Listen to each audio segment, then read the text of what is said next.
Dziękujemy za wsparcie na Patronite.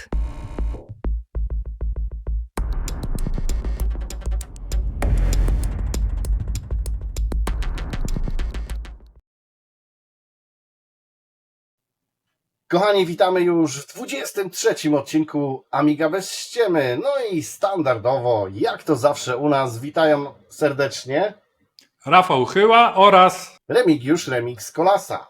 jedziemy!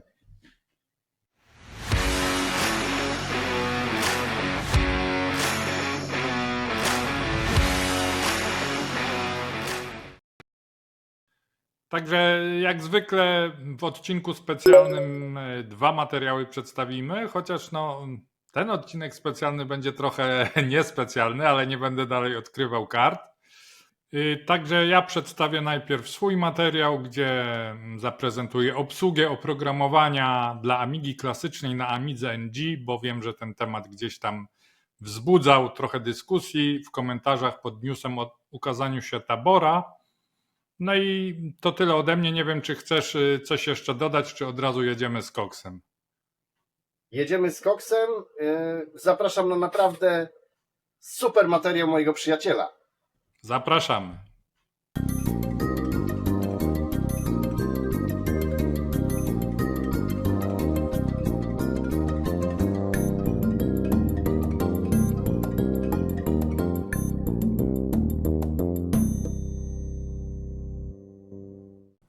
Tak jak w poprzednim odcinku specjalnym, gdzie przedstawiłem pewne nowości związane z systemem dla A1222+, kontynuuję ten wątek z poziomu Amigi One X5000, aczkolwiek będę się odwoływał do gorących komentarzy, jakie były właśnie pod newsem na PPA na temat właśnie A1222+, a konkretnie pochylę się nad tematem obsługi klasycznego oprogramowania z Amigi klasycznej na tym systemie.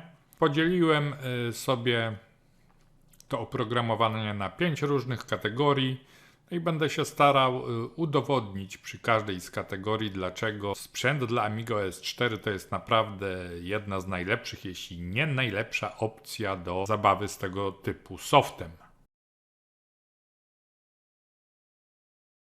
I oprogramowanie klasyczne podzieliłem na jakby 5 kategorii. Pierwsza z nich to oczywiście oprogramowanie klasyczne, które zostało przepisane na Amiga OS 4 i takiego oprogramowania nie brakuje. I tu też w zasadzie mógłbym podzielić to oprogramowanie na kilka rzeczy, jeszcze podkategorii, czyli stary soft, który został jakby przepisany w późniejszym czasie na Amiga OS 4, na PowerPC, stary soft, który kiedyś istniał dla Motorola 68K, ale też oprogramowanie, które powstaje dalej równolegle, jak na przykład tutaj programy pocztowe, które widzicie, czy przeglądarkę iBrowse, którą też widzicie i która w zasadzie powstaje równolegle i w wersji dla Amiga OS 4 i dla Amiga OS 3. Ok, kolejny program, który tutaj przedstawię, to ChatGPT i to też jest w sumie nowy program, w zasadzie sprzed kilku tygodni ostatnia wersja. Też powstaje w zasadzie równolegle i dla Amiga OS 3.2 i dla Amiga OS 4. Kolejny sieciowy program, czyli program AmiFTP. On powstaje już teraz, jest rozwijany tylko dla Amiga OS 4, ale dawna, w latach 90. były też wersje dla Amigi klasycznej Motorola 68K. Klasyczny, do bólu znany i lubiany program malarski. Personal Paint, chyba najbardziej znany program malarski obok Deluxe Painta słynnego, może jeszcze Brilliance jest też znany. Jak widzicie, działa świetnie i on też został w zasadzie po latach przepisany z wersji 68K dla wersji PowerPC na Amiga OS 4, ale oczywiście w wersji dla Amigi 68K jest także rozwijany. Nie muszę mówić, że taka wersja odpalona natywnie na komputerze klasy Amiga One X 5000 działa dużo szybciej, nieporównywalnie szybciej niż na najszybszej Amidze 68K, czy tam na innych turbinach typu PiStorm i tak dalej. Tutaj przykład jednego z najstarszych programów amigowych. On pamięta jeszcze bodajże drugą połowę lat 80. Jeden z pierwszych file managerów, Diskmaster. On także został przepisany dla Amiga OS 4 i w zasadzie potem już tylko dla Amiga OS 4 rozwijany.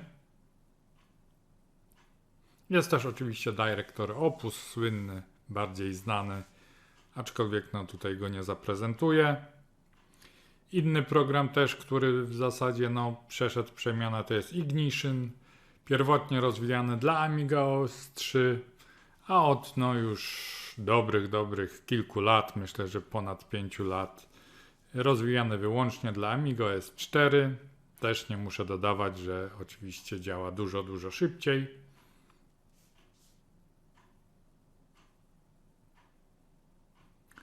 No i przeglądarka PicShow, przeglądarka obrazków. Także była rozwijana dla Amiga OS 3, ale szybko powstała wersja dla Amiga OS 4, gdy tylko ten system powstał. To są naprawdę jedne z licznych, wielu przykładów, gdzie Amiga OS 4 dorobił się natywnych wersji i softu dla Amiga OS 3, czego chyba nie można powiedzieć o rozwiązaniach typu ARM, bo Amiga OS w wersji dla ARMa nie istnieje póki co. Ja nie słyszałem o czymś takim, nawet nie słyszałem o datatypach w wersji dla ARMa, a już tym bardziej o natywnych programach dla ARMa działających pod kontrolą systemu Amigi, więc tu już się zarysowuje pierwsza przewaga Power Amigi nad rozwiązaniami innej maści. Kolejnym rodzajem oprogramowania z Amigi klasycznej jest oprogramowanie dla kart PowerPC, czyli Warp Up, czy tam Warp OS, jak kto woli. Tutaj historia jest dosyć długa, bo to sięga czasów wojenek jeszcze pierwszych, przed wojenkami MorphOS, VOS, Amiga OS 4, ale generalnie jak wiemy, firma Phase5 wypuściła swego czasu karty Blizzard PowerPC i wypuściła do tych kart swoje oprogramowanie oparte na bibliotece PPC Library, zwanej Power Up. No i niestety ta biblioteka zbytniej popularności nie zdobyła.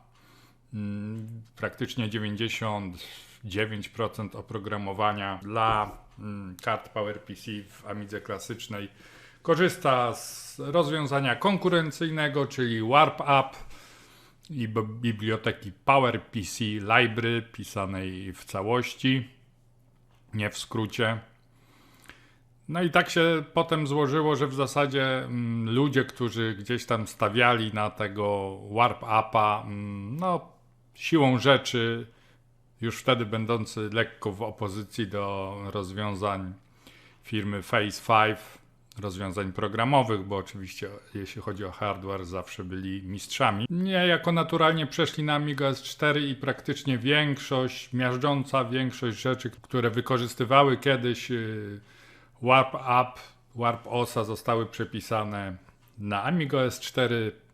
Praktycznie prawie wszystkie komercyjne gry, większość softu, służącego do odtwarzania muzyki, MP3, filmów, jakichś wtyczek do programów graficznych, datatypów, to wszystko i tak zostało przepisane na Amiga S4, więc ja tutaj pokażę zaledwie kilka przykładów pojedynczych programów dla Warp OSa, które nie zostały przepisane na Amiga S4 i które są obsługiwane dzięki emulacji właśnie Warp OSa pod systemem Amiga S4.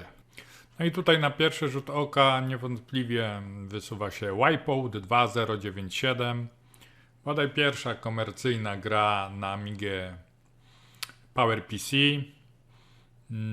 Jest to taki swego rodzaju ekskluzyw na Warp OSa. Nie zostało to przepisane nigdy na Amiga S4. Nie zostało to przepisane też nigdy na Amiga z procesorem 68K. Także chodzi to bardzo ładnie, jak widzieliście. I to jest taka rzecz, od której chyba należy zawsze zaczynać. Emulację, obsługę programów Warp OS pod systemem Amiga S4. Dalej macie tutaj już jeszcze dwa programy. Pierwszy z nich to znana, słynna strategia ERT 2140. Działa pięknie, działa według mnie nawet trochę za szybko. Oczywiście to już nie jest ekskluzyw pod WOS-a, bo istniała równolegle, została wydana wersja dla Amigi z procesorem Motorola 68K, więc jak najbardziej można to też grać alternatywną metodą. No ale tutaj tak pokazuję w ramach przykładu, bo to też nie zostało przepisane na Amiga S4. To też chyba takie dwie gry dla PowerPC, które kojarzę, które ostatecznie na Amiga S4 nie trafiły, no bo większość gier takich jak Heretic, Shogo, Discent, Free Space, Quake, Payback, no to są dostępne natywnie dla Amiga S4. O, jeszcze Crossfire 2 mi się przypomina. No jest kilka tych tytułów komercyjnych, które wyszły na Warp OS-a, bo nie wyszło ich znowu aż tak wiele. No to jak mówię, miażdżąca większość jest przepisana. No i to samo tyczy się oprogramowania użytkowego, ale tutaj pokażę też jeszcze jeden program. Tutaj zaprezentuję Wam procesor tekstu, Amiga Writer. On też jest dostępny w wersji dla Amigi 68K, więc to też nie jest ekskluzyw. No ale ja tu odpalam wersję pod Warp OS-a, żeby Wam pokazać, jak wygląda obsługa właśnie tego typu oprogramowania.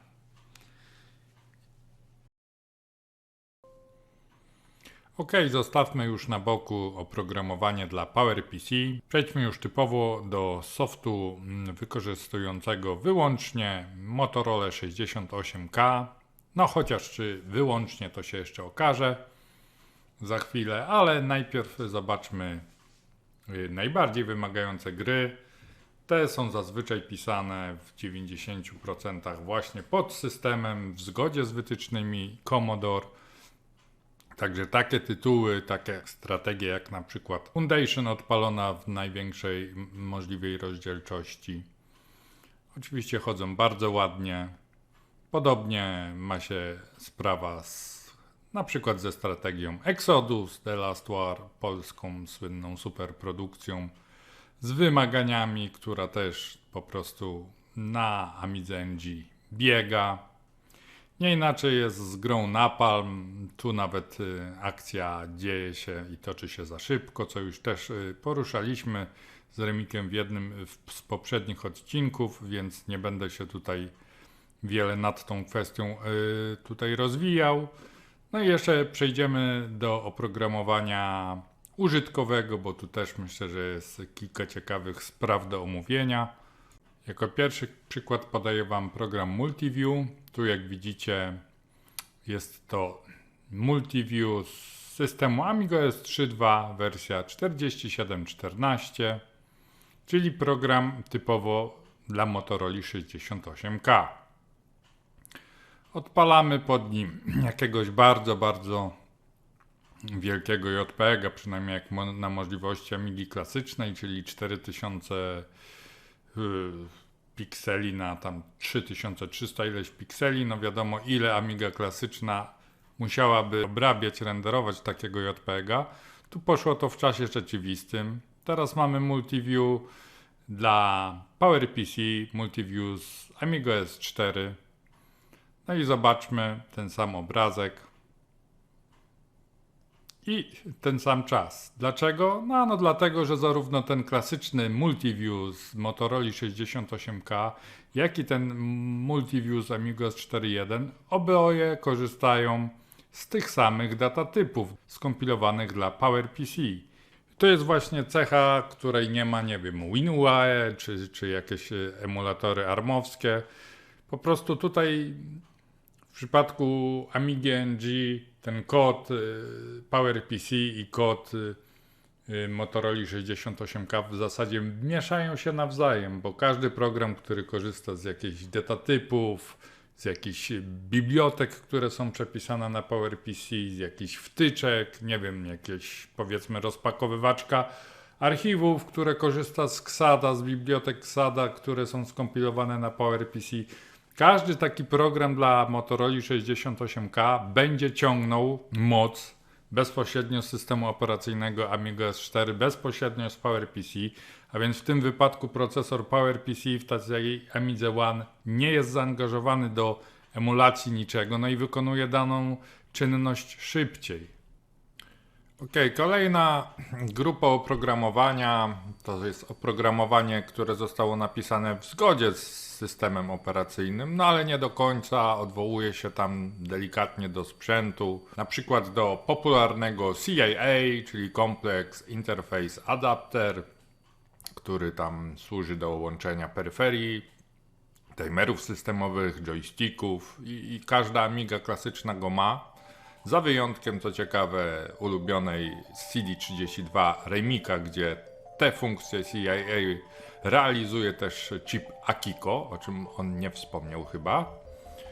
Tam też są odwołania do joysticka, ale też taka nakładka Nallepuch, którą tutaj wykorzystuje do obsługi tego typu oprogramowania, to też przekierowuje odwołania do Pauli. I tutaj nie ma dużo tego typu oprogramowania, w zasadzie gdzieś jest tego około 10, może 20 sztuk, a flagowym programem, który odwołuje się do tego typu rzeczy, a działa bezproblemowo pod Amiga OS 4 jest oglądany przez Was na ekranie HippoPlayer. Ostatnia grupa oprogramowania, niestety dosyć liczna i też najbardziej kłopotliwa, czyli oprogramowanie, które typowo jedzie po sprzęcie, nie zważa na wytyczne Commodore, zważa na to, żeby uzyskać jak najlepszy efekt, jak najlepszą wydajność i to są przeważnie stare, niedosowe gry, sprowadzane na dyskietkach. No i tu nie ma rady, potrzebny jest już emulator taki bardziej konkretny, zewnętrzny. I oczywiście Amiga S4 takowym dysponuje. Dodam, że nie trzeba kupować żadnego Amiga Forever czy innych rzeczy, żeby mieć legalne ROMy, gdyż legalne ROMy są dołączone do każdej kopii systemu Amiga S4, gdzie znajdziemy właśnie ROMy jeszcze wymagane do emulatora od Amigi 500 czy tam Amigi 1200 i kilku innych Amig.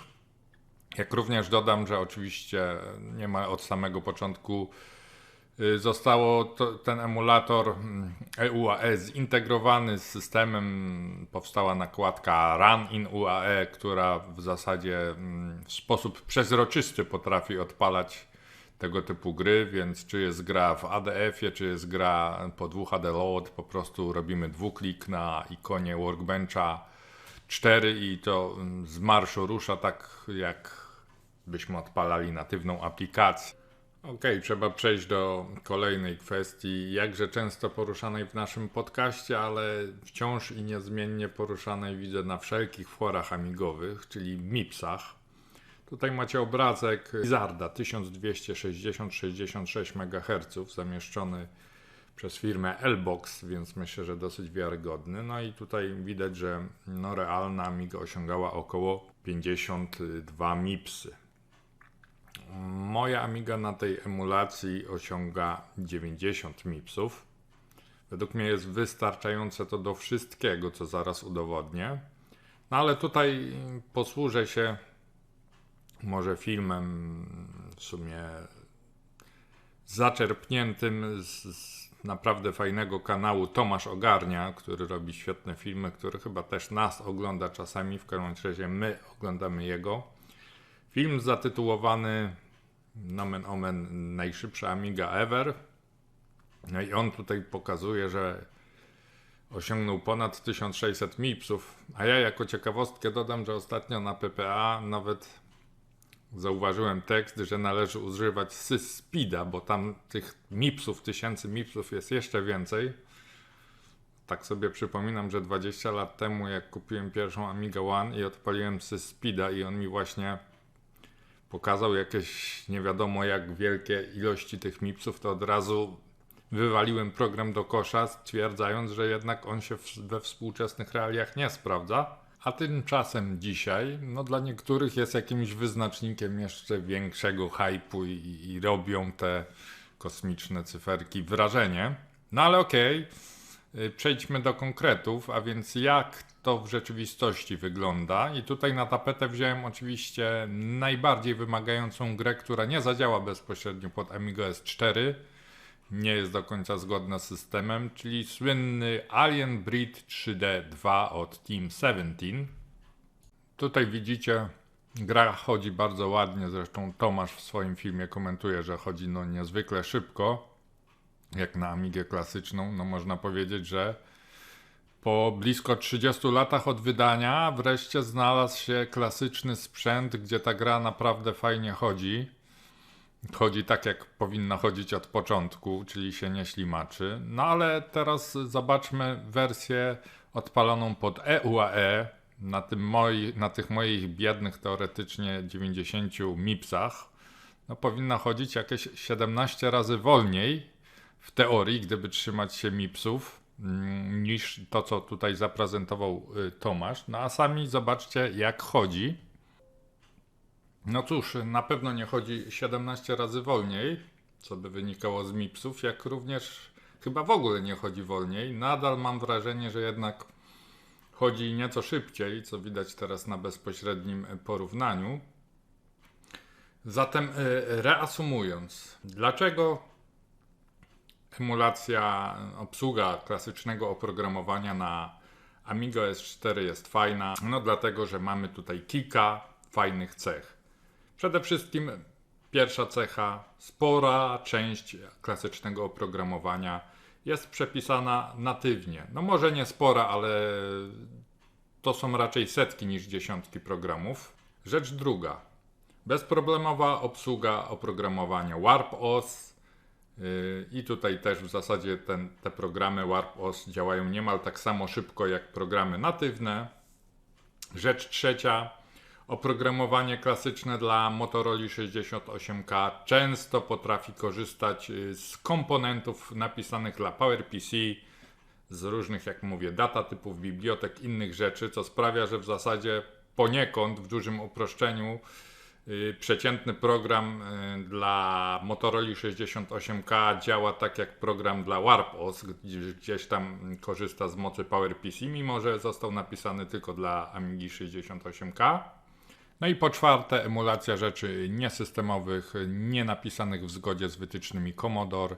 Dzięki EUAE jest dosyć szybka, rzekłbym, że dużo szybsza niż każda realna zaturbiona Amiga z realnym procesorem Motorola 68060 i rzekłbym, że też nie wolniejsza od współczesnych rozwiązań opartych choćby na ARMie. No i ostatnia konkluzja tytułem wyjaśnienia. Oczywiście ten film nie ma na celu zachęcania Was do kupowania Amigi NG jako emulatora czy tam odpalaczki oprogramowania klasycznego. Nic z tych rzeczy, raczej nikt nie kupuje do tego celu Amigi NG. Ja na pewno nie kupiłem do tego celu tego komputera i chyba nikt inny też tego nie zrobił ze znanych mi osób. To, co Wam zaprezentowałem, to jest efekt uboczny, jedna z możliwości tego sprzętu, ale na pewno nie jest to jakby główne zastosowanie Amigi nowej generacji, bo po prostu głównym zastosowaniem jest obsługa nowego oprogramowania dla PowerPC działającego na nowym systemie operacyjnym, a obsługa starszego softu to jest tylko miły dodatek i na pewno Amiga NG nie została stworzona do tego celu. Do tego celu właśnie stworzono takie rzeczy jak PyStorm czy Vampir, na przykład The Amiga 500 Mini. To jest na pewno przyjemniejsze, wygodniejsze w obsłudze. Przede wszystkim jest inny stosunek jakości do ceny. Ja tutaj też od razu zaznaczam, że nie chciałem robić jakiegoś, nie wiem, porównania Amigi X5000 z PyStormem, bo to nie ma oczywiście najmniejszego sensu. Gdzieś tutaj na koniec wrzuciłem filmiki porównawcze, ale to tylko w kwestii jakby zamknięcia akademickiej dyskusji, jaka toczyła się gdzieś tam właśnie na PPA pod newsem na temat A1222. No nie, to są zupełnie inne sprzęty i nie należy ich porównywać i myślę, że zresztą więcej na ten temat powiem już w komentarzu do filmu, na który teraz zapraszam. No więc kochani, ja osobiście po obejrzeniu wspaniałego materiału Mufy doszedłem do takich wreszcie kuriozalnych trochę wniosków, że no bo jednak czuję się takim klasykowcem z krwi i kości.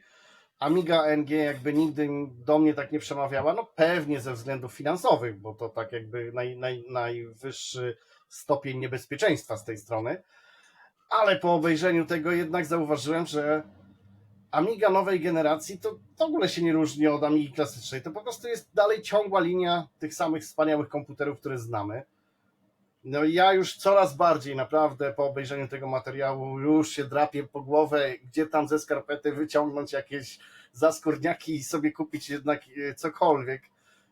Oczywiście jest ku emu i tak dalej, ale dla mnie to też takie trochę lizanie lizaka przez papierek, więc no powiem szczerze, Mufa, zrobiłeś kawał dobrej roboty, bo myślę, że takich osób jak ja, którzy kochają klasyka i mają klasyka, obojętnie czy w formie FPGA, czy prawdziwego sprzętu, hardware, no tutaj dałeś pole naprawdę, rzeczywiście no, odpalasz natywnie sobie gierki i tak dalej.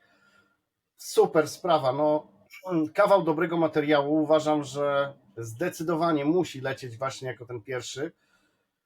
Super, no dla mnie materiał, jak chciałeś mnie zarazić Amigą nowej generacji, to udało ci się. Ja coraz bardziej będę myślał o zakupie sprzętu, nie? No. Oczywiście dalej te paciorki są, czyli kasa gdzieś tam troszkę boli, ale będę myślał, bo kocham Amigę i dla mnie teraz ty mi pokazałeś, że to jest po prostu Amiga dalej. To nie jest emulowanie klasyka na czymś innym, tylko to jest dalej ta sama linia, nie? Super. No słyszałem, że być może będziesz miał okazję testować realny sprzęt, no ale to nie zaprzeczajmy, bo pewnie jeśli potestujesz to jakiś materiał... Tylko wiesz, co innego jest testować, a co innego posiadać. Tak, tak. Ja lubię jednak mieć swoje, bo wiesz, to, że sobie wypożyczę od znajomego i będę się tym bawił, to dalej będzie, w trakcie bawienia już będzie mnie to denerwowało, że to nie jest moje. No tak. Jakkolwiek by nie było. No, to jest... Tak. To jednak jest... To nie jest to samo, nie? Bo gdzieś tu się boisz, a to nie będę kombinować, bo to wiadomo. Okej, ja tylko jeszcze raz doprecyzuję, żeby to dobrze wybrzmiało to, co powiedziałem na końcu tego materiału, że oczywiście celem tego materiału nie było jakiekolwiek porównywanie tutaj z PyStormem, czy coś w tym stylu, bo jak mówię, to są sprzęty nieporównywalne. PyStorm, czy zwłaszcza The Amiga 500 Mini, to są zabawki typowo właśnie pod emulację, stworzone do zabawy z klasycznym softem, dla klasyka. Stosunek możliwości do ceny wiadomo, to kosztuje grosze i to wszystko się zgadza. Ja tylko pokazałem, powiedzmy, że jednak na Amiga OS 4, na Amidze One wciąż są większe możliwości w tym zakresie, ale oczywiście jeśli ktoś woli albo stwierdza, że opłaca się bardziej dopalać klasyka w FPGA czy w coś, jak najbardziej ma rację, bo jak mówię, Amiga nowej generacji nie służy głównie do tego celu. To jest dodatkowa, fajna, przyjemna cecha, ale oczywiście jest też kupę nowego softu, którym można się bawić. Ale słucham, bo jeszcze chciałeś coś powiedzieć. Ale dodam jeszcze ostatni taki ode mnie akapit. Dobrze, że teraz napomniałeś, bo mi się przypomniało, by mi wyleciało z głowy. Dla mnie jakby zwieńczenie twojego filmu, gdzie mówiłeś o tych pistormach i tak dalej, to było coś takiego, tak mi w głowie zadzwoniło, że bo na końcu oczywiście pokazujesz Duma 3, że to było takie, wiesz, że co potrafi dzisiaj Amiga i tak dalej, tej nowej generacji, że nie wracamy do Super Froga, ale idziemy z rozwojem, ale powiem szczerze, że ja stwierdziłem, że właśnie te klasyczne rzeczy najlepiej tam działają, nawet lepiej niż pod PC-tem, pod WinOE, pod FPGA czy cokolwiek, a ten Doom 3 to taki, no No wiadomo, No właśnie to nie zrobiło na mnie wrażenia. są sprzęty, Bo gdzie mam działa na to Xboxie- lepiej. Tak, no mam na Xboxie, wiesz, 120 No klatek, tak, kurde, tak, full 4K, a tutaj ten Doom, tak, wiesz, ten gościu z szafy tam wyskoczył u ciebie w tym nagraniu. Mówię, o kurde. No ale w każdym razie, no ja coraz bardziej myślę o zakupie Amigi nowej generacji, więc trzymajcie się, kochani, może i remik, rdzenny klasykowiec w końcu No tak. posiądzie taki Ale sprzęt. tymczasem jakby zupełnie na drugim biegunie pojechałeś, bo ja tutaj przedstawiłem czasy obecne, ty wręcz lata 80. No ale zapraszamy na twój materiał. Zapraszamy. Witam, kochani, w moim materiale miałem przygotować bardzo ciekawy materiał na temat karty PC do Amigi, bo pamiętam to jeszcze z lat 90. z czasopism. Amiga i PC w jednym stali domu. Taki był tytuł artykułu, który czytałem namiętnie jako dzieciak. I zawsze marzyłem o takiej karcie, żeby mieć po prostu dwa komputery w jednym komputerze. Oczywiście cena była strasznie zaporowa i w zasadzie oprócz tych gazet to kompletnie kontaktu z tym nie miałem. I żeby przygotować się do tego odcinka, chciałem po prostu zrobić research na temat tych kart, ale nowy 80, który ostatnio pojawił się na naszym kanale, okazał się posiadaczem takowej karty. Dodam jeszcze od siebie, że do dzisiaj pamiętam list jednego z czytelników magazynu Amiga. Brzmiał mniej więcej w ten sposób, że drogi magazynie Amigo, mój syn chciałby zagrać grę Smurfy, których nie ma na Amidze. Czy kupując taką kartę te Smurfy będą chodzić? No oczywiście, że jak najbardziej. No bo to w zasadzie jest karta i z procesorem i tak dalej, więc mamy dwa komputery w jednym. Strasznie temat mnie intrygował w tamtych latach. Dzisiaj organoleptycznie wreszcie będziemy mogli troszeczkę fajnie poopowiadać, bo mój serdeczny gość ma taką kartę. Witam Cię serdecznie, nowy. Siemanko. Witam, bardzo dziękuję za zaproszenie i miło mi będzie o tych kartach troszeczkę podyskutować. Mam bardzo podobne doświadczenie jak Ty, czyli czysto gazetowe z lat 90. Natomiast temat mnie bardzo intrygował, stąd udało mi się już jakiś czas temu kupić dwie takie karty do dużych Amig. Mhm. I Ty, jakie Ty masz modele konkretnie? Dwa niemalże identyczne. Jest to Bridgeboard A2088 XT. Tam jest koprocesor, tam jest ROM, tam są wszystko tak naprawdę, co potrzeba. Jest To jest taki PC na płytce. Tak, jest to PC na płytce i bardzo ładnie się nazywa, czyli Bridgeboard, bo tak naprawdę jest to mostek łączący złącza Zorro w Amigach ze złączami ISA, czy Industry Standard Architecture, jak to się nazywa. I te standardy są bardzo fajne, bardzo różne od siebie i tutaj można też podyskutować o tym, w jakim momencie Amiga była, prezentując złącza Zorro, które były moim zdaniem dużo bardziej zaawansowane od ISY i się bardzo różniły.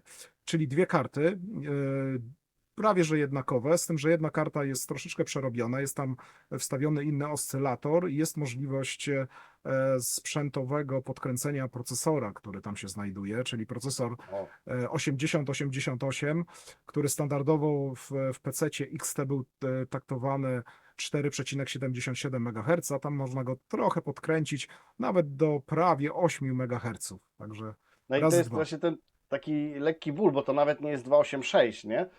To jest jeszcze wcześniejsze, to jest taki jego praszczur, że tak powiem. Tak można powiedzieć, że to jest taki 8-bitowy komputer. Dlaczego 8-bitowy? Ze względu na to, że tam szyna danych jest 8-bitowa w XT, natomiast te karty, o których dzisiaj będziemy dyskutować, można było w prosty sposób doprowadzić je do standardu 286, a nawet do standardu 386 przez odpowiedni taki dodatek, robiło się z tego trochę kanapkę, także można było ją rozszerzyć. Okej, a powiedz mi, bo obie te twoje karty są wyprodukowane przez Commodore pewnie. Tak, przez Commodore i w 86 roku, przynajmniej na płytce PCB jest informacja o 86 roku, także tak naprawdę jeszcze przed wydaniem Amigi 2000, o ile dobrze pamiętam, to jest 87 rok, więc to jest ciekawe, że zanim To jest jeszcze ciekawe, została no to wydana teraz mnie Amiga. zaskoczyłeś. Bo ja kiedyś znaczy namacalnie to może za duże słowo, ale naocznie widziałem kartę, ale z procesorem 486 i po moim researchu, bo wiadomo, widziałem to jako gówniarz, znalazłem informację, że tego typu bridgeboard produkowała firma Elite Microsystems i takie coś widziałem i pamiętam, że list, o którym wcześniej wspomniałem na wstępie z magazynu Amiga, właśnie gościu się o tą kartę konkretnie dopytywał, czyli żeby zrobić 486. No ale to czy 486, czy 386, czy 286, nieważne, idea jest ta sama, nie? Więc to jakby się nie różni. Ale mam masę pytań generalnie jako do użytkownika. Pierwsze, Okej. które mi po prostu wpada do głowy. Czy musisz mieć dwa odrębne dyski, odrębny RAM, czy to jest współdzielone? Wygląda to w ten sposób, że jest to tak naprawdę komputer wewnątrz komputera, ale przy starcie, jak wystartujesz Amigę, to słyszysz takie pecetowe dźwięki. Dlaczego? Uruchamiając Amigę, automatycznie uruchamiasz peceta. Jeśli do tej karty masz podłączonego PC Speakera, to słyszysz start peceta w tle. Więc jednocześnie startuje Amiga i jednocześnie startuje PC, bo jest również zasilany. Jeśli chodzi o dysk twardy, w procesie instalacji możesz używać dysku amigowego, gdzie tworzona jest partycja. Maksymalnie dla komputera XT 20 megabajtowa, o ile dobrze pamiętam. Jest to naprawdę bardzo duża pojemność, biorąc pod uwagę wielkość programów, czy gier, czy nawet Windowsa 1, 2, które jeszcze działały pod DOS-em. To jest naprawdę bardzo, bardzo duży dysk twardy. Natomiast karta ma swoją własną pamięć. W tym przypadku jest to 512 KB pamięci RAM. Jest to naprawdę dużo. Również jest kość ROM 16-kilobajtowa, więc mamy taki komputer w komputerze i ta karta jest dosyć ciekawa, bo instalując ją w Amidze automatycznie włącza się gniazda ISA, które w tej Amidze również się znajdują. Czyli wkładając taką kartę uaktywniasz pozostałe złącza ISA. Amiga ma dwa złącza ISA, Amiga 2000 ma dwa złącza ISA 16-bitowe i dwa 8-bitowe, o ile mnie pamięć nie myli. I mamy możliwość dokładania dodatkowych kart, konfiguracji i tak dalej. Co ważne, tutaj sobie zaczęliśmy rozmawiać o standardach, no to jeśli porównamy sobie rok powiedzmy 87, kiedy powstała ta Amiga 2000, no to mamy złącza Zorro 2. Czym są te złącza, porównując je do złącz ISA? Do ISy. Tak, ISA powstało w 81 roku, mówię o standardzie 8-bitowym. Transfer około 1,6 do 1,8 megabajta przy 8 bitach. Przy 16 bitach nawet do 8 megabajtów. I teraz tak, te ISA, one nie mają autokonfigurowania kart, czyli nie są rozpoznawane karty w nich.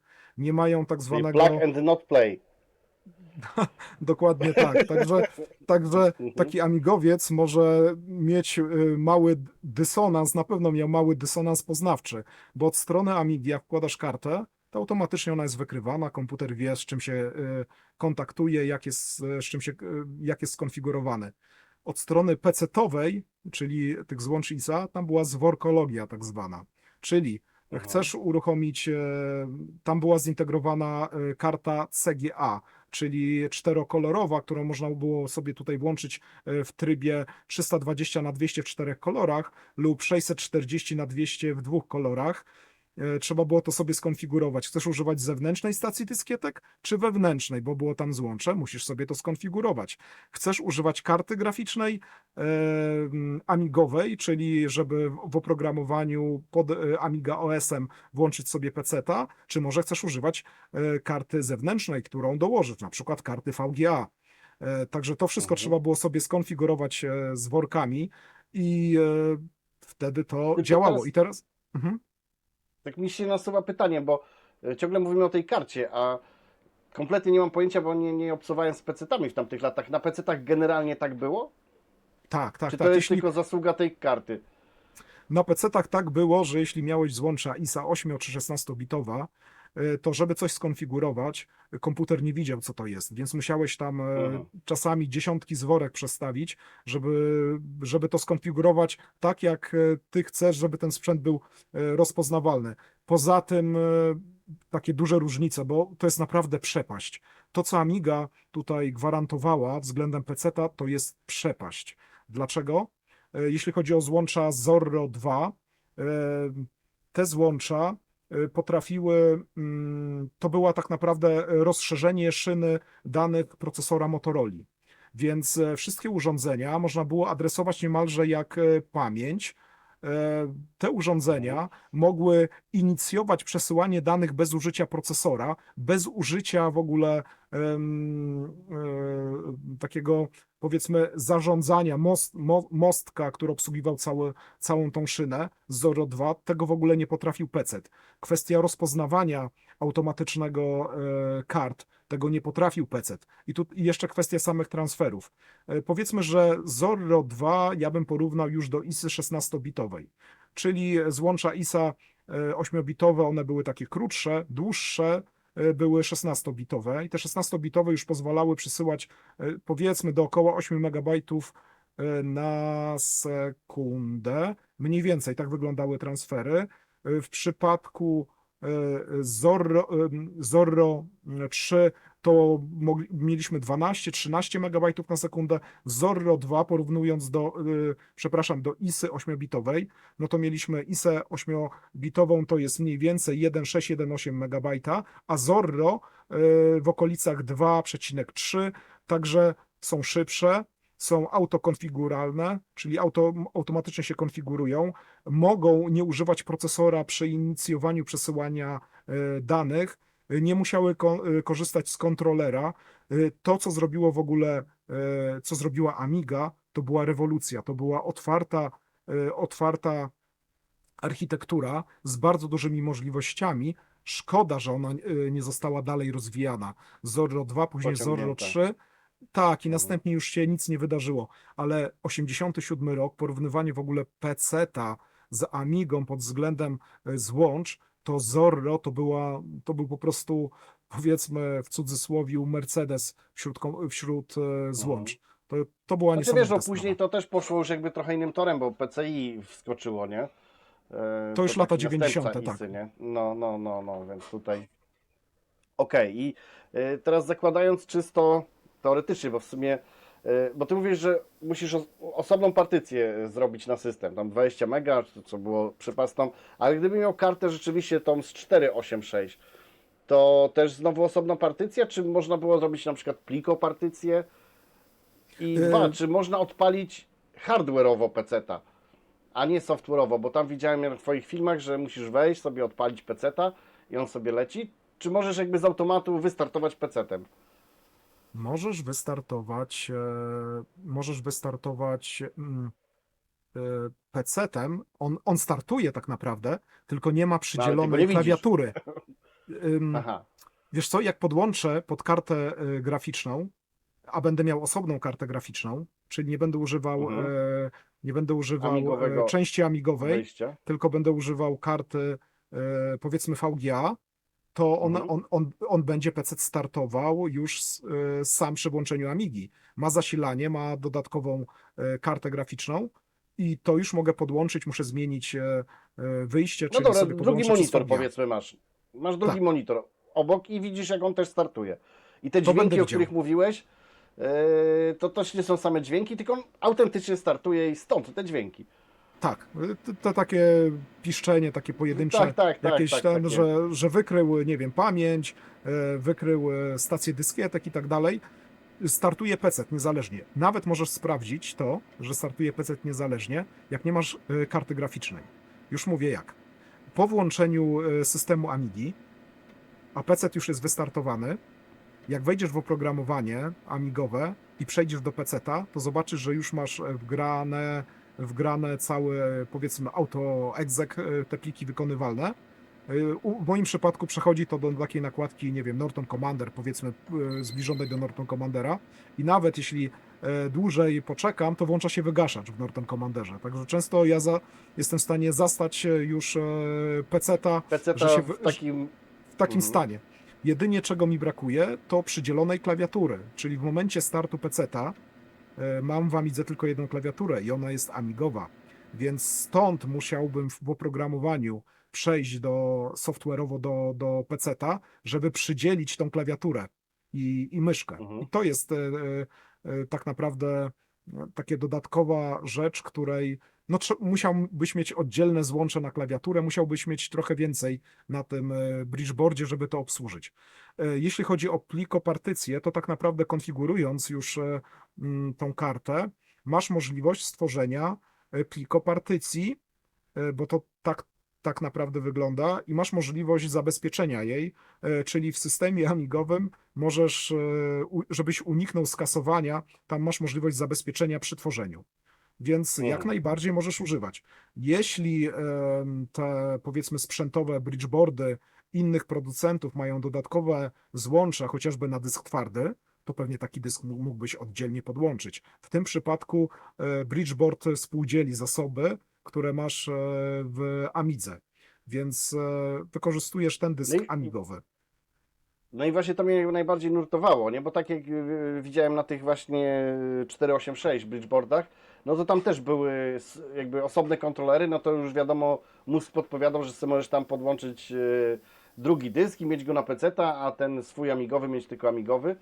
No ale ciekawiło mnie, czy można było rzeczywiście mieć amigowy, a nie dokupować czegoś innego, nie? No bo wiesz, w takich latach 90. to mogła być rzeczywiście fajna opcja, nie? No bo tak, wtedy dyski twarde były cholernie drogie.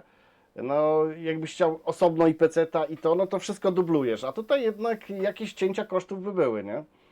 Tak, właśnie to jest ten bridgeboard, który współdzieli zasoby Amigi. Możesz tą Amigę wykorzystać, bawiąc się PC-tem, chociaż ta zabawa PC-tem trochę boli. Jeśli ja sobie tutaj porównuję, ja sobie często porównuję chociażby gry, ja lubię symulatory lotnicze. Jeśli sobie, No nie wiem, widziałem F-15, F-15. Strike Eagle porównam, Mhm. jak wygląda na Commodore, jak wygląda na Atari, a jak wyglądał na PC-cie, no to na PC-cie boli. E, Tylko Muzycznie, wiesz, jak z to jest drugiej strony, dźwiękowo. jasne, tylko musisz wziąć pod uwagę, że ty miałeś jednak tą taką, w cudzysłowie, bieda kartę, nie? Bo gdybyś miał tego 486, no to już byś mógł troszeczkę inaczej tam porównać, nie? Podejrzewam, że i Tak, Gumika tak. mógłbyś sobie zapuścić, nie? I byłoby fajnie, nie? Na Chociaż tam chyba 486 był tak. 486 SX, SX chyba, tam nie był DX, no ale to już jakoś by się tam odpaliło, nie? Ja widziałem hardkorowców, pecetowców, co na 386 Duma targali, nie? I tam, Ale to no okej, 386, nie? 386 DX bardzo Doom w podobny sposób działał jak na 486 SX. Czy... Mhm. Tutaj nie było bardzo dużej różnicy. Natomiast ta karta, o której mówisz, 486, ona się chyba na eBayu pojawiła jakieś, nie wiem, pół roku temu. Ja widziałem, że ona O. w ogóle została sprzedana za jakieś bardzo duże pieniądze. To jest, Miliony funtów egipskich. nie wiem, ale wydaje mi się, że tak, ja tak strzelam, bo tak kojarzę. Wydaje mi się, że za jakieś 3-4 tysiące złotych została taka karta sprzedana. Jak na taki bardzo starą kartę, to jednak Mhm. trochę pieniędzy Nie jest no, ale jest to rarytas, nie? Jest to warto. taki rarytasik, nie? Jest Tak, to taki rarytasik. Mnie bardziej by interesowała jedna rzecz. Skoro te karty XT są bardzo dostępne, dużo bardziej i są najbardziej popularne, to fajnie by było, jeśli ktoś dałby radę zrobić taki wsteczny engineering i tą dostawkę taką, że możesz przerobić na 386, dołożyć taką jeszcze subkartę. Ja bym bardzo chętnie kupił taką kartę do swojej Amigi. Chociaż przyznam się, że teraz, kiedy to nagrywamy, czyli 2024 rok, to czym starsza ta karta jest i emuluje starszy sprzęt, to teraz się robi chyba odwrotnie, że ludzie chcą mieć jeszcze starszy. Idzie to w drugą stronę. Także te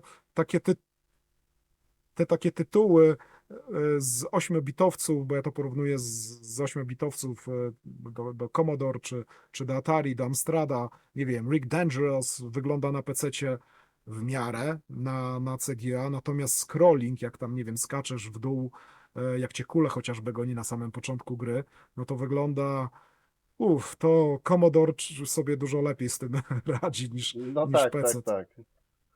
Ten bridgeboard ma możliwość podłączenia stacji dyskietek na wewnętrznym kontrolerze, Ja w komplecie mam stację dyskietek 5,25 cala, która bardzo ładnie się prezentuje w Amidze, ze względu na to, że jest identycznie kolorystycznie jak obudowa. I to jest dwustronna stacja dyskietek, która w sumie zapisuje 360 KB, ale możesz Mhm. podłączyć zewnętrzną stację dyskietek, również 3,5 calową lub 5,25, nawet amigową. Odpowiednio się to z workami konfiguruje i możesz używać zewnętrznej stacji dyskietek. Także bardzo O, podobnie jak to, co opisujesz dla Amigi 1000. Poza tym oprogramowanie jest mhm. genialne. Samo oprogramowanie jest dosyć trudne w instalacji, tam jest bardzo dużo różnych funkcji, które trzeba tam wybrać, żeby to dobrze skonfigurować, natomiast oprogramowanie jest genialne. Masz możliwość uruchomienia tak naprawdę Amigi w trybie kolorowej grafiki, możesz sobie uruchomić tryb monochromatyczny, masz możliwość skonfigurowania dodatkowych tam takich parametrów, jak chcesz może trochę mniej pamięci i tak dalej. Masz możliwość zrestartowania karty, czyli będąc w Amiga OS, restartujesz PC-ta i słyszysz, będąc w Amiga Tak, OS-ie, jak no, PC no. się restartuje, jak znowu cała procedura startowa jest uruchomiona. Także jest to fajna zabawa, szczególnie jeśli ktoś chce zobaczyć, jak wygląda pod DOS-em.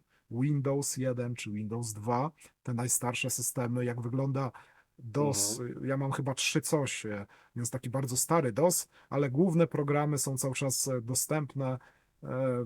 Także Mhm. fajnie to działa, ale to jest porównując z Amigą z 87 roku, to ten No, PC to jest dużo jest. bardziej prymitywny od Amigi. Tak, tak, taki, no. Tak, no to wtedy było zdecydowanie czuć.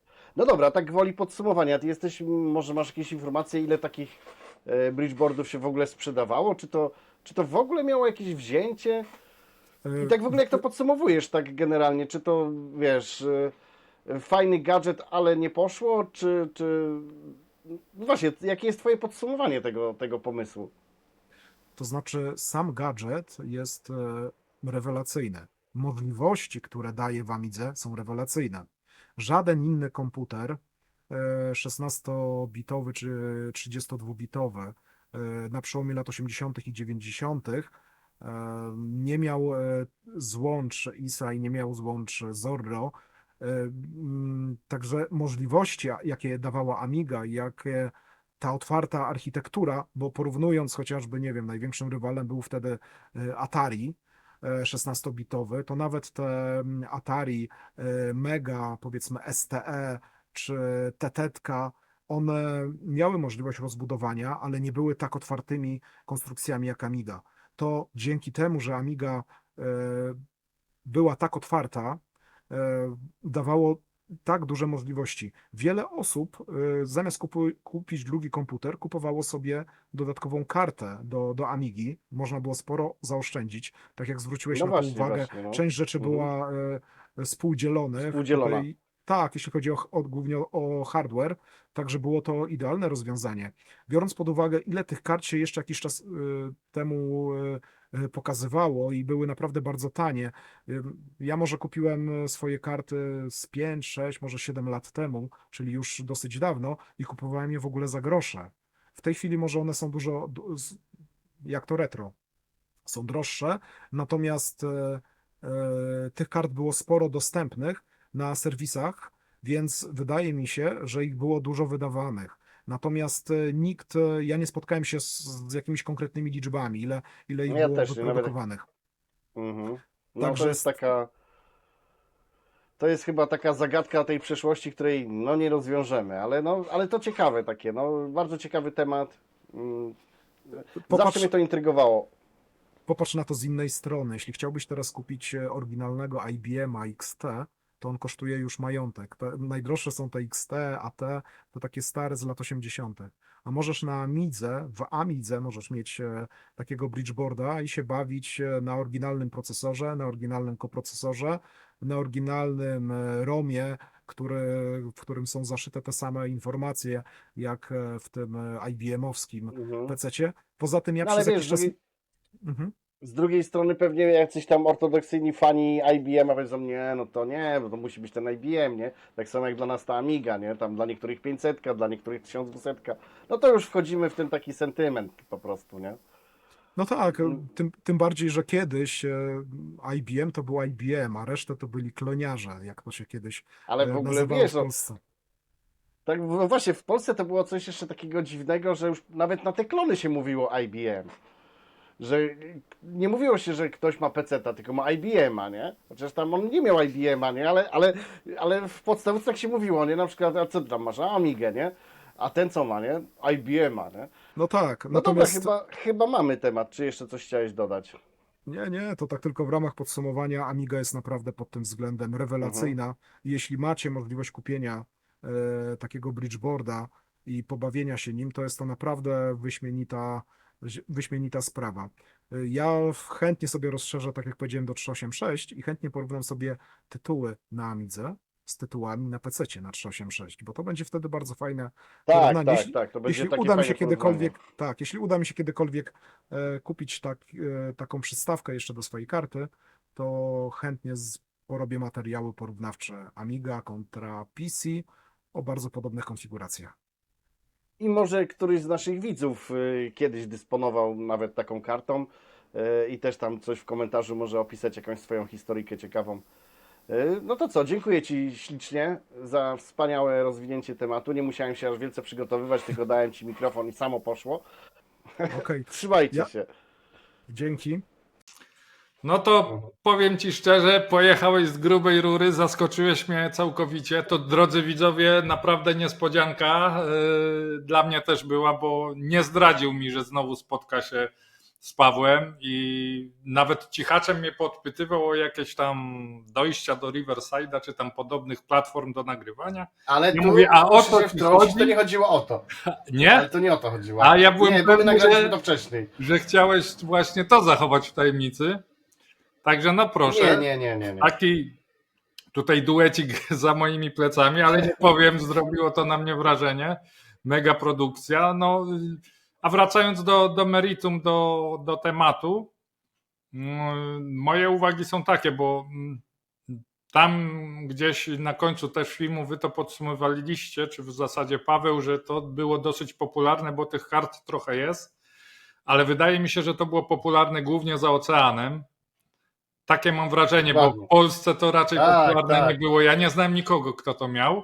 A mi się wydaje, że za oceanem, wiadomo, Amiga ta 2000 czy nawet 3000 do telewizji, do wyspecjalizowanych, a obok mieć kartę, żeby sobie odpalić, nie wiem, Office'a czy Excela i to mogło taką rolę tam pełnić. A druga rzecz, że owszem, też mówiliście, że można było zaoszczędzić, bo pewnie można było zaoszczędzić, bo pewnie ta karta kosztowała mniej niż nowy PC, drugi, więc lepiej kupić Amigę plus kartę PC niż Amigę i PC osobno. Natomiast ona i tak nie była tania. Z tego co ja pamiętam, to chyba taka karta potrafiła Tak, być droższa tak. niż Amiga, mimo wszystko. No i trzecia rzecz, że akurat zgadzam się też z tym, co ty tam podsumowałeś, gdzieś tam podsuwałeś Pawłowi, że prawdziwą wartość to by miało takie 486, ewentualnie mocne 386, bo to już pokazywało, dawało rzeczy, dawało kopnięcie, których powiedzmy goła Amiga 2000 nie potrafiła. Dokładnie. Natomiast te właśnie A gierki, ta karta, którą ma ten, to wsteczniała Amiga tak, 2000 to te wręcz. gierki z XT, no to tam nie mogły konkurować niekiedy nawet z 8-bitowym Atari czy Commodorem. I też druga rzecz, że no może akurat goła Amiga 2000 to nie, ale powiedzmy Amiga 1200, no nie chcę powiedzieć czy z Fastem, ale z 0,30 to na pewno, to spokojnie na tym PC Tasku z tym XT dawała sobie rady, bo ja pamiętam, że grałem gdzieś tam w połowie lat 90. Na przykład w tą grę, która teraz została zresztą na Amigę sportowana, Elektrobody. To była gra DOS-owa polska. Chyba nie wiem, czy jedna z pierwszych polskich gier na Pamiętam tą DOS-a, grę. taka platformówka. A Ja- wyśmiewałem ją jako amigowiec Tak, totalnie. no bo raz, że była biedna, więc grałem ją głównie ze względu na to, żeby zapoznać się z grami na PC i grałem w to na Amidze, więc powiedzmy na takiej już Amidze z 30 to taka karta, która emulowała tylko XT, to nie miała racji bytu, bo PC Task dawał radę, ale już powiedzmy od 286 w górę, No to już Tak. była wartość. I tak samo jak w tym filmie powiedziałem, że nie namacalnie, a naocznie, bo u nas był taki sklep komputerowy pod tytułem Wifram. To był chyba też w Pile najlepiej taki zaopatrzony sklep, bo mimo, że było piractwo i tak dalej, to facet miał pełno oryginałów. Całe półki oryginalnych gier. Dlatego my tam zawsze po szkole wchodziliśmy, żeby po prostu popatrzeć. I w tym Wiframie też były Amigi włączone, tam też Golden Axe, pamiętam, było włączone, mój kochany, i ta gra CD32 z tym intrem mega, ojeju, teraz co po tym ciele się Microcosm? wewnątrz czuł. O, Microcosm też tam leciał, no i to robiło i było coś takiego w takim szklanym tym, właśnie ta karta i tam było to 486.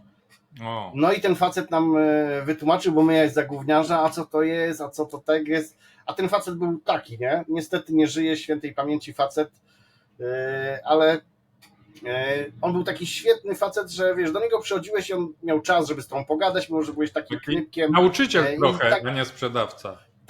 Tak. I on tłumaczył, że tą kartę wpinamy do Amigi dużych, typu 2000, 3000, chyba 4000 wtedy nie było, jak on nam to tłumaczył. No i mamy 2 komputery w jednym, nie? I my tak wow. I pamiętam, że wiesz, w magazynie Amiga właśnie ten artykuł Amiga PC w jednym stali domu, tak sobie gdzieś tam mega wchłaniałem i sobie wyobrażałem, co by było gdyby, nie? No ale właśnie, co by było gdyby? I wiesz, ja do tego materiału naprawdę szykowałem się samemu, a że się dzwoniliśmy jakoś tam z nowym i on mówi, ty, ja mam taką kartę. Ja mówię, kurde, to po co ja tu będę, wiesz, na nowo materiał odtwarzał?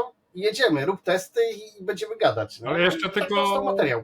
uzupełnię, bo powiedziałeś, że to się wpina tylko do dużych Amig, ale mi się wydaje, że do 500 też były takie karty pod to rozszerzenie. Ale to z boku.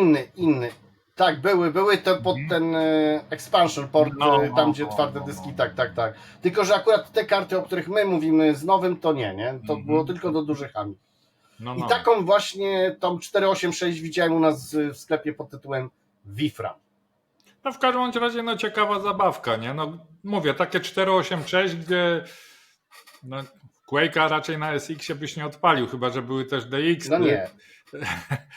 To wiesz, tutaj masz 2000, tutaj 486, Windowsa 9. Znaczy, wiesz co mnie zawsze nurtowało, na przykład jak czytałem te artykuły, ogłoszenia, że sprzedają karty PC i tak dalej, mnie zawsze nurtowało, jak to jest z tym ramem i z twardym dyskiem.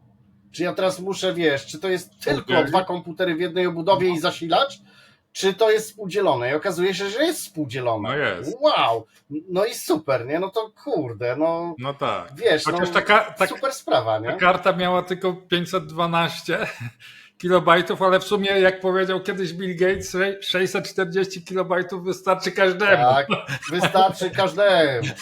No. No dobra, to co? Chyba dziękujemy za dziś i zapraszamy na następny odcinek, który też będzie poświęcony Amiga S4. Już możemy Tak zdradzić. jest, zapraszamy. Będziemy nagrywać niedługo. Cześć. Trzymajcie się, hej.